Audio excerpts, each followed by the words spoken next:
Buenos días, buenas tardes. En esta breve intervención me propongo presentar los primeros resultados de la investigación sobre la figura de Gertrudis Segovia, que fue una escritora sevillana de inicios del siglo XX, y esta investigación está enmarcada dentro del proyecto Andaluzas Ocultas, medio siglo de mujeres intelectuales, desde 1900 hasta 1950. El objetivo principal de este trabajo es dar a conocer la figura de Gertrudis Segovia y recuperar su obra, ya que ésta tuvo una notable repercusión en aquella época, pero con el transcurrir de los años, esta cayó en el olvido, como suele suceder con el legado de muchas escritoras. En concreto, en esta intervención nos vamos a centrar en comentar los distintos aspectos de su producción poética, concretamente del único libro de poemas que publicó o del que tenemos constancia que publicó bajo el nombre de Poesías y que se publicó en el año 1911.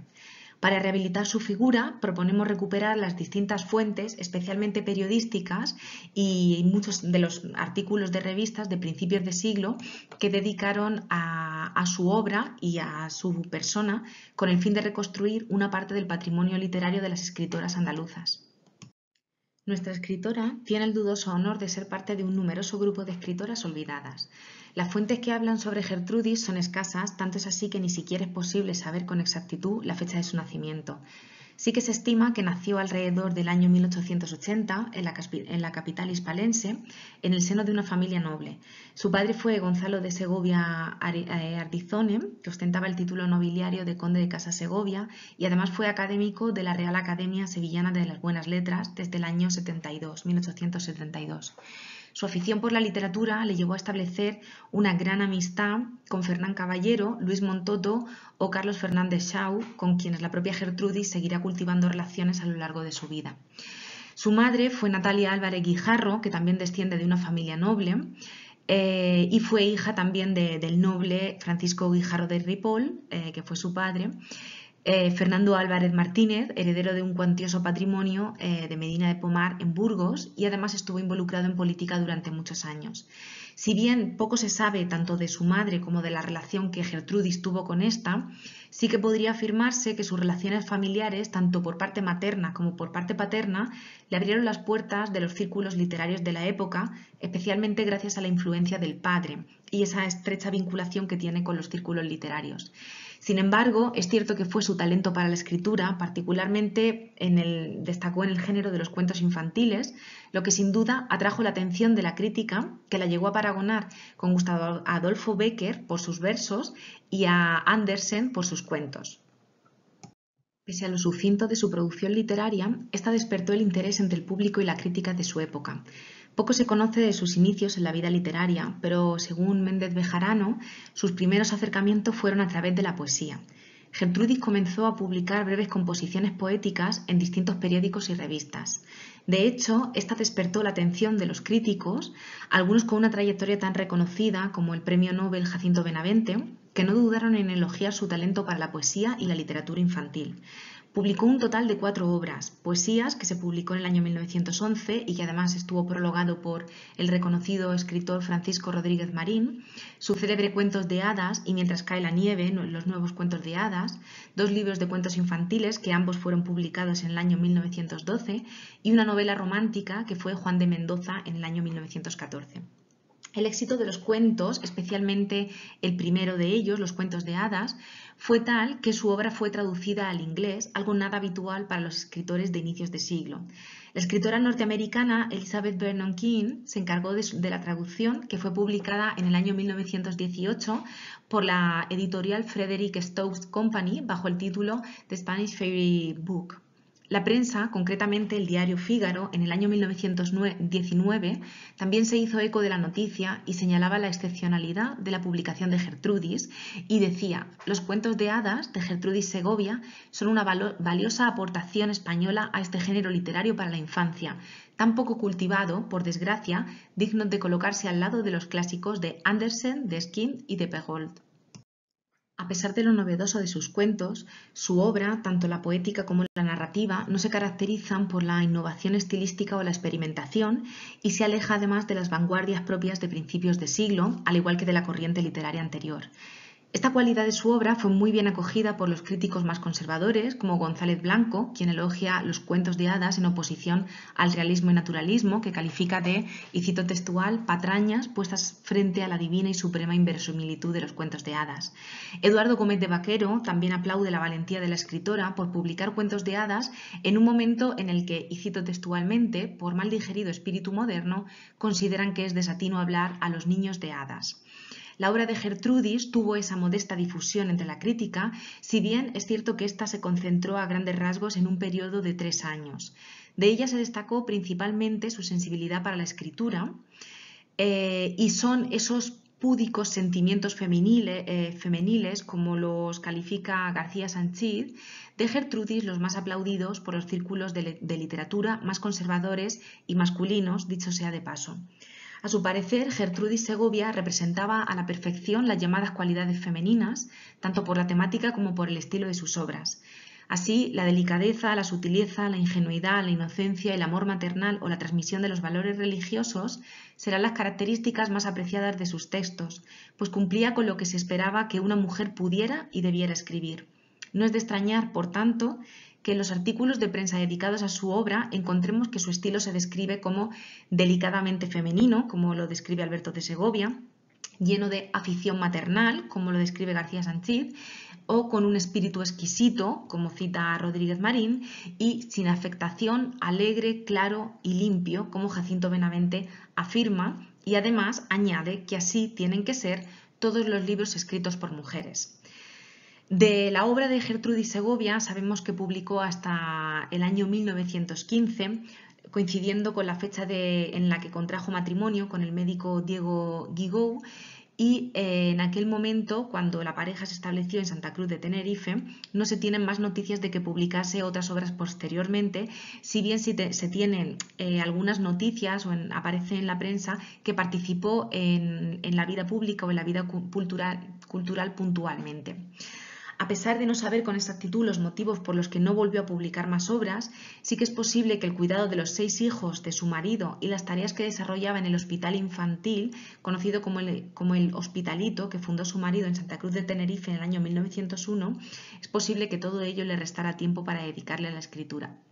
La inclinación de la escritora por cultivar un género poético tradicional y alejado de las nuevas tendencias que emergieron en los albores del siglo XX, así como su breve actividad literaria, son dos de los posibles factores que incidieron en la discreta presencia que tuvo en el ámbito poético de aquel momento y, sobre todo, su posterior olvido. Lejos de cualquier influjo modernista, en su poesía predominan los temas locales y costumbristas, el amor y la exaltación de la patria, la religión y la cotidianidad, todo ello bajo la óptica de una fuerte moral católica. Dedica gran parte de los versos a su ciudad natal, a España, pero también a la figura materna y paterna, y de manera recurrente manifiesta su devoción religiosa. A pesar de la consideración de personalidades reconocidas en el ámbito literario, como hemos comentado anteriormente, su nombre, como sucede con el de muchas escritoras, forma parte de muy pocas antologías. Gertrudis Segovia es una de las 3 mujeres, junto con Emma Calderón, Ide Gálvez y Emilia Danero, que aparece en la antología de poetas andaluces, publicada por Enrique Vázquez de Aldana y Bruno Portillo en el año 1914. Rafael Cansino Sansens también menciona a Gertrudis en su libro La nueva literatura, y si bien no la considera una gran poetisa, define sus obras narrativas como libros de belleza concentrada. Años más tarde, en el 1953, Enrique Vázquez de Aldana incluyó a Gertrudis Segovia en su antología Safo en Castilla, antología de más de 200 poetisas españolas en sonetos ortodoxos, y escogió un soneto dedicado a su país natal, a España. El amor por la patria y el carácter regional aparece en diversas composiciones, un hecho que también ayuda a recomponer fragmentos de su vida y conocer los lugares en los que vivió. En estos poemas, todos ellos publicados en su libro Poesías, Gertrudis expresa la añoranza que siente por su país y por su ciudad natal, a lo que llama la patria grande y la patria chica. A Sevilla y Recuerdos de Sevilla son 2 composiciones poéticas que evidencian su amor y la nostalgia que siente por su ciudad, a la que llama la tierra más bella del suelo español. En ambos poemas se recogen algunas descripciones que atañen a los aspectos más tradicionales de la ciudad y, prisionera de la nostalgia, evoca el Guadalquivir, la Giralda, la Torre del Oro, así como a los grandes artistas sevillanos, los barrios más tradicionales o la indumentaria típica de la ciudad, como la mantilla. Para Gertrudis, Sevilla no es solo el lugar natal, sino es la cuna de unas costumbres, gentes y paisajes difícilmente comparables a otro lugar o país. Unido a la exaltación de los aspectos más pintorescos de la ciudad, la escritora va más allá y utiliza una serie de recursos sensoriales para describirla, con el fin de acercar más al lector a la capital hispalense y que ésta pueda sentir los aromas y los sonidos de la ciudad tal y como ella los recuerda. En Recuerdos a Sevilla, Gertrudis menciona el sonido de Sevilla, caracterizado por los rasgueos de guitarra, los tiernos cantares, y describe el olor de la ciudad que está impregnado de el jazmín, las rosas, los jacintos, azahares, claveles o los junquillos. A pesar de la dificultad para recomponer su itinerario vital por la falta de fuentes, es posible que, tras su periodo en Buenos Aires, Gertrudis volviera a España y se estableciera en Toledo. Si bien la vinculación de la escritora con la ciudad manchega no aparece en las fuentes disponibles, es sabido que su padre fue nombrado gobernador en esta ciudad en el año 1909, por lo que es probable que su familia se instalase durante un tiempo en esta localidad. Toledo sin duda la impresionó de alguna manera y decidió dedicarle 4 poemas a la ciudad: Salve Toledo, Romería de la Virgen del Valle, La Ermita de la Guía y La Casa del Greco. Estas 4 composiciones aparecen de manera consecutiva en su libro Poesías y Salve Toledo abre este pequeño homenaje a esta ciudad. La poesía, esta Salve a Toledo, hace un recorrido por los más insignes elementos de la ciudad, desde el Tajo, cuyo caudal hace brotar la naturaleza, porque como ella dice, a Toledo quiero obsequiar, hasta su historia, y menciona personas tan relevantes como el cardenal Cisneros, el arzobispo Pedro González de Mendoza o el Greco. Por su belleza y su riqueza cultural, la ciudad causa tal fascinación en la escritora que describe Toledo como un lugar de inefable deleite. La lira que Gertrudis compone abdica ante la esplendorosa Toledo y se crea así una paradoja, pues trata de escribir sobre lo indecible, lo inefable, transformando la ausencia de la palabra en la auténtica riqueza de la descripción de la ciudad. A través del poema se descubre su belleza precisamente por la ausencia de la palabra. Además de los temas regionales y los motivos patrióticos, la poesía de Gertrudis Segovia también está caracterizada por el fervor religioso, que es una constante en su obra poética. De hecho, críticos como Balbín de Unquera llegó a considerarla como la sucesora de Carolina Coronado. González Blanco destacó la religiosidad de Gertrudis como una de sus principales cualidades, que supo trasladar a sus versos e hizo de su poesía una poesía seria, sincera y católica, tal y como él la define, lejos de los artificios y de las nuevas tendencias modernas. Sus poesías de carácter religioso le valieron numerosos reconocimientos y llegó incluso a ser premiada en varios certámenes literarios. Una de las composiciones religiosas que la crítica ha resaltado con mayor atención es la de A Santa Teresa de Jesús, un canto en el que la escritora alaba la figura de la santa. Igual que Santa Teresa, Gertrudis también vive esa experiencia extática cada vez que se acerca a su figura, que enaltece por su bondad y su virtud, pero también por su sabiduría y sus dotes para los versos. La poetisa parece establecer con Santa Teresa una gran intimidad, tanto que la invoca utilizando su nombre, algo que implica una cierta cercanía y familiaridad, como se observa en los siguientes versos, cuando se dirige a ella diciendo: Teresa, mi encanto, mi madre adorada, Teresa, la insigne, que el orbe enaltece, la fe de Teresa me anime y me aliente. Sin embargo, lejos de situarse al mismo nivel, Gertrudis se degrada frente a la magnanimidad de la santa e implora a Dios que le ayude a inspirar su canto. La poetisa, absorta en la belleza y la grandeza, experimenta lo sublime y las palabras parecen exceder a toda forma de expresión posible frente a Santa Teresa. En este sentido, Gertrudis reproduce la experiencia de aquello que no logra decir, una experiencia imposible caracterizada por la ausencia de la palabra escrita, que es, a su vez, la expresión de su vivencia. La escritora, con una actitud sumisa, reconoce con humildad su dificultad para elogiar, a través de los versos, la figura de Santa Teresa y pide perdón sirviéndose del acostumbrado ejercicio retórico de la captatio benevolentia al que suelen recurrir muchas escritoras. La escritora nos deja claro su inferioridad ante la grandeza de la santa y, pese a la familiaridad con la que se refiere a ella en algunos versos, establece una jerarquía entre ambas y pone de manifiesto su obediencia y su humildad hacia ella. Esta retórica también aparece en otro poema titulado A la Madre Barat, en el que, tras ensalzar su grandeza y declarar el amor que siente por ella, la escritora se sitúa en un plano de inferioridad frente a la Madre Barat y alude a su condición de indigna y su falta de virtudes en un ejercicio de afectada modestia. Para hacer unas consideraciones finales, decir que la recuperación de la obra de Gertrudis Segovia es una tarea pendiente en la literatura española. Sus publicaciones, si bien no son numerosas, son de gran valor autor por la temática, los géneros que trabajó y su estilo. De su educación conservadora queda huella en sus escritos, que ensalzan el valor cívico de las emociones, el patriotismo, los afectos familiares y la religiosidad. Una de las primeras mujeres en cultivar el género de los cuentos de hadas en España, y además su obra tuvo una notable repercusión más allá de las fronteras del país. Asimismo, los versos de Gertrudis Segovia, como hemos visto, deberían ser contemplados dentro de una corriente de regionalismo literario,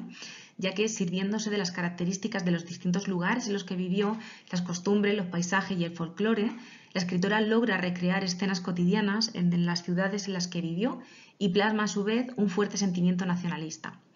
El sentimiento religioso y la transmisión de los valores católicos son sin duda otro de los grandes temas de su poesía, a los que dedica numerosas composiciones, especialmente dirigidas a mujeres santas o beatas, con el fin de elogiar su figura y redimirse ante su grandeza. La escritora, condicionada por ese prurito de moralizar, carga en sus obras con la responsabilidad de transmitir los valores familiares, patrióticos y religiosos, especialmente en su poesía, y educar también a los más pequeños, como sucede con los cuentos de hadas. Sin duda, Gertrudis Segovia contribuyó a la transformación de la literatura española y su legado cultural merece ser estudiado con el objetivo de ampliar el canon literario femenino y reconstruir parte del patrimonio andaluz. Muchas gracias por la atención.